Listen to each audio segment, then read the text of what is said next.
বাংলাদেশের মানুষকে ঐক্যবদ্ধ করার যে আন্দোলনে নেতৃত্ব দিচ্ছেন আমাদের প্রিয় নেতা জনাব তারেক রহমান, উনি দ্বিতীয় অধিবেশনে আমাদের এখানে উপস্থিত থেকে প্রধান অতিথি হিসাবে বক্তব্য রাখবেন।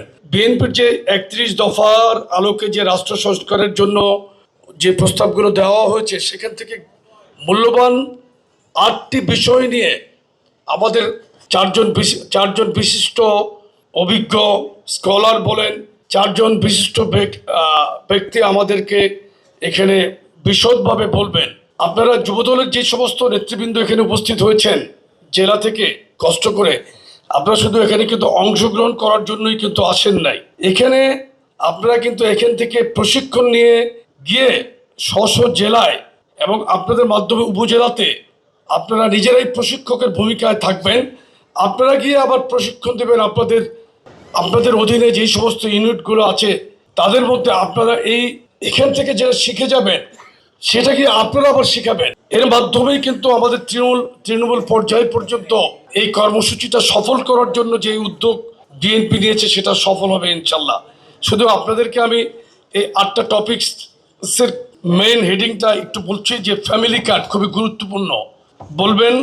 বিএনপির আরেকটি পরিকল্পনা কৃষক, এই কৃষক নিয়ে বলবেন। ক্রিয়ার ব্যাপারে একজন ক্রিয়া বিষয়ক বক্তব্য দেবেন এবং আনন্দময় শিক্ষা, দক্ষ জনশক্তি, আধুনিক বাংলাদেশ নিয়ে বলবেন। স্বাস্থ্য বিষয়ক এই ব্যাপারটাও খুবই গুরুত্বপূর্ণ, এটার ব্যাপারে এখান থেকে আপনারা প্রশিক্ষণ নেবেন। বাংলাদেশের আরেকটি অন্যতম সেক্টর খতিব, ইমাম এবং মুয়াজ্জিনদের সম্পর্কে ইতিমধ্যে চেয়ারম্যান মহোদয় যেটা বলেছেন সেটা এখান থেকে আপনারা বিশদভাবে জানতে পারবেন।